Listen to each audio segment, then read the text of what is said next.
Hai, selamat pagi murid-murid. Selamat kembali mengikuti PDPR untuk Bahasa Melayu tahun 3A. Baiklah, hari ini September, temanya adalah kebudayaan, kesenian dan estetika, manakala unitnya adalah indahnya seni dan budaya kita. Tajuk petikan yang kita akan pelajari hari ini adalah Kampung Budaya Mari-Mari. Kemahirannya adalah tata bahasa iaitu ayat perintah.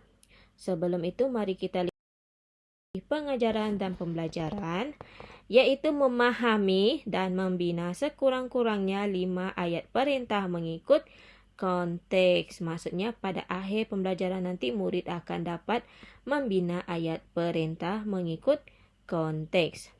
Baiklah, seperti buku teks Bahasa Melayu tahun 3 jilid 2 dan buka muka surat 17. Baiklah, mari kita lihat muka surat Kampung Budaya Mari-Mari. Kita baca sama-sama. Hanif dan Nabila telah mewakili sekolah dalam lawatan ke Sabah. Pada hari kedua lawatan, mereka ke Kampung Budaya Mari-Mari di Inanam, Sabah. Kita lihat dialog di sini. Minta perhatian semua. Di sini kita akan melihat kehidupan dan budaya 5 etnik utama di Sabah, iaitu Kadazan Dusun, Rungus, Lundaya, Bajau dan Murut. Di sini diberi arahan oleh guru mereka. Baiklah, murid-murid menjawab. Baiklah, murid-murid, sila beratur sebelum masuk ke dalam. Tunjukkanlah kelakuan yang baik sepanjang lawatan ini. Usah sentuh barangan yang dipamerkan. Dan murid-murid pun menjawab, baik, cikgu. Di sini kita lihat dalam dialog ini, cikgu memberi beberapa ayat perintah. Ayat perintah tersebut berwarna yang diwarnakan. Kita lihat dialog di bawah ini. Hanif, apakah lagi peraturan lain semasa berada di sini? Hanif pun menjawab, jangan. Kita lihat ayat yang kedua, buanglah sampah di tempat yang disediakan. Maksudnya, ayat yang pertama ini mestilah jangan membuang sampah di merata-rata tempat. Buanglah sampah di tempat yang disediakan.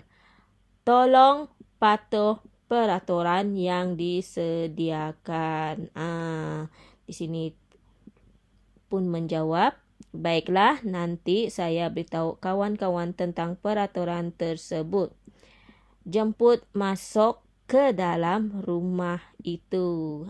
Kawan dia pun menjawab, baiklah, kita akan masuk ke dalam rumah itu.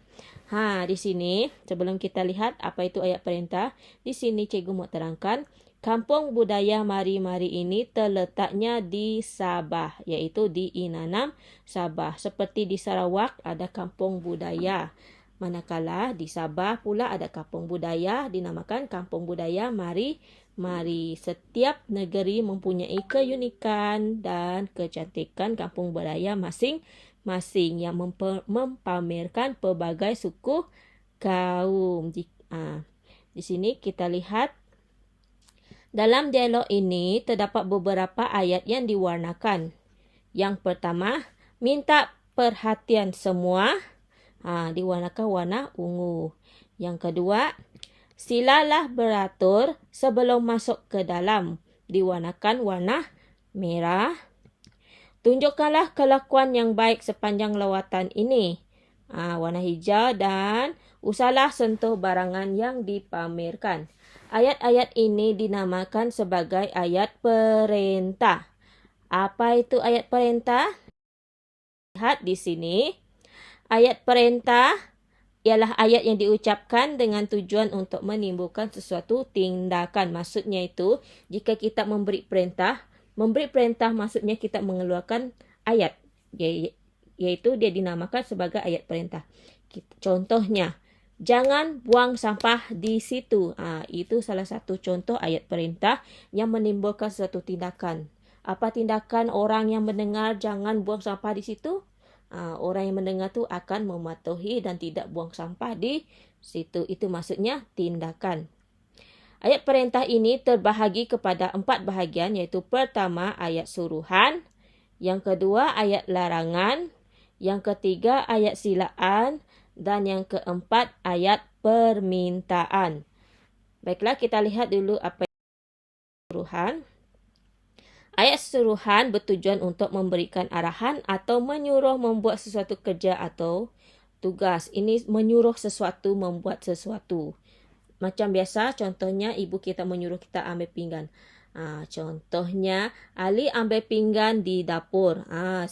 Itu menunjukkan contoh ayat suruhan.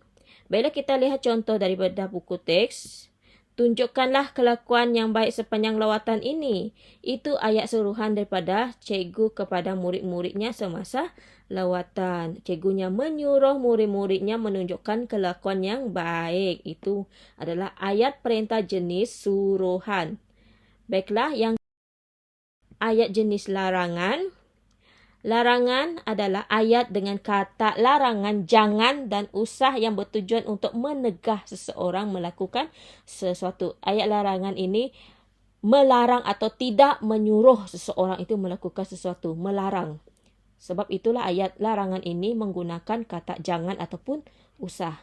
Contoh dalam ayat dalam petikan tadi, usah sentuh barangan yang dipamerkan. Maksudnya itu cikgunya melarang muridnya menyentuh barangan yang terdapat dalam kampung budaya tersebut. Dia tidak suruh, menegah. Menegah maksudnya tidak suruh. Baiklah, kita lihat terusnya. Ayat jenis silaan. Ayat perintah jenis silaan adalah ayat dengan kata silaan seperti sila dan jemput yang bertujuan untuk mempersilakan seseorang. Ayat perintah jenis silaan ini lebih sopan dan lebih lembut kita dengar. Biasanya menggunakan perkataan sila dan jemput. Contoh dalam ayat, sila beratur sebelum masuk ke dalam. Maksudnya dia memberitahu murid-murid supaya beratur sebelum masuk ke dalam. Atau contoh yang biasa kita dengar, jemput masuk ke rumah.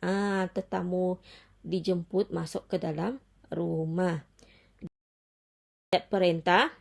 Ayat perintah adalah ayat dengan kata permintaan seperti minta dan tolong yang bertujuan untuk memohon pertolongan atau membuat permintaan.